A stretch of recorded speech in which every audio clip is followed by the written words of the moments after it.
The third case is an 18-year-old male with a gunshot wound to the neck. His history is he was walking down the street, and then there was a drive-by shooting. And the distance was about 40 to 50 feet, so a decent distance. Left neck is where he was hit. He ran into a house. Bystander called 911. He's got dyspnea and a hoarse voice.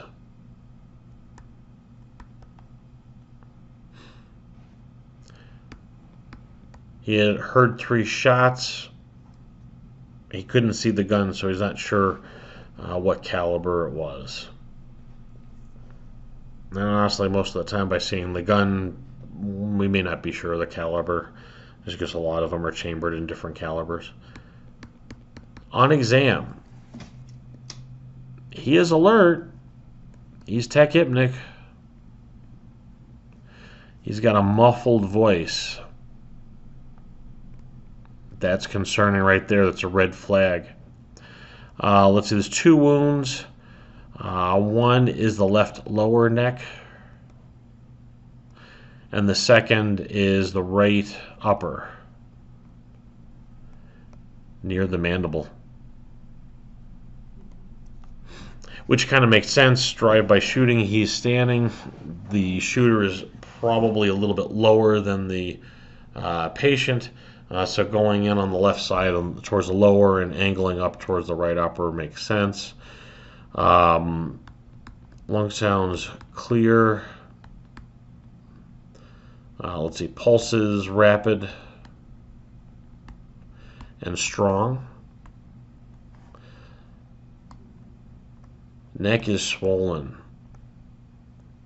and not only in the area of the wounds, but it's kind of generally swollen. Blood pressure is 108/52. Pulse is 120. Respiration is 24. SAT is 96% on room air.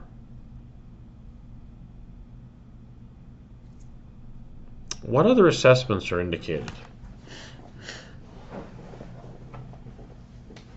This seems to be an isolated injury based on the history there. I'm not sure that point of care ultrasound would necessarily be helpful, although it may not be a bad idea to assess the lungs at least. The dome of the left lung, actually both lungs, extends up above the first rib on deep inspiration, and depending upon what the patient was doing, if he was in the middle of inspiration, there's a theoretical possibility that that left lung may have been hit and there may be a pneumothorax. He doesn't have any signs or symptoms of it, so it would probably be small, but this might be something that would be good to know. But other than that, no other diagnostics. What's the differential? I think it's a fairly limited differential. We've got a hematoma in the neck. There may be carotid injury.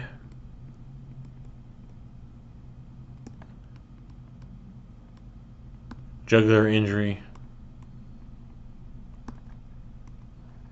We may have tracheal injury.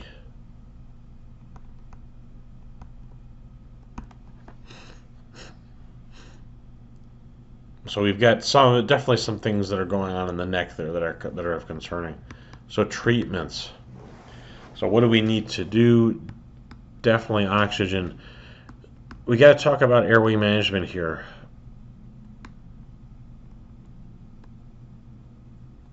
This is an individual who was shot in the neck.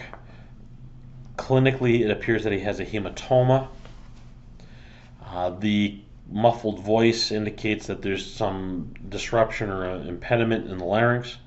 This is concerning that this patient may lose his airway. And therefore, we need to monitor that airway very closely and consider putting an endotracheal tube in there, because there may be a point where we can't get an endotracheal tube in. This may be very, very difficult. This will be very, very difficult while the patient is awake. And this is definitely one of those cases where even if your service does do RSI or medication-facilitated intubation, this would be a patient that I would suggest significant caution, especially in paralyzing the patient.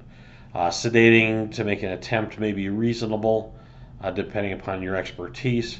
However, paralytics probably should not be administered to this patient until we have a tube secured.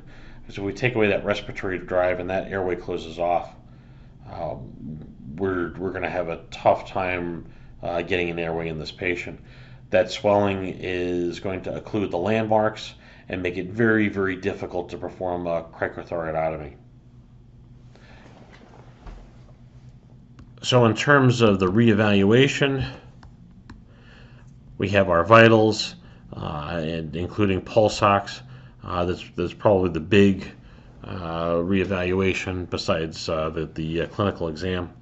And then dyspo, this guy needs a trauma center as well, especially one with vascular available, because this patient will likely require emergent intubation and then exploration of these neck wounds, because it sounds like there's a vascular injury that needs to be taken care of.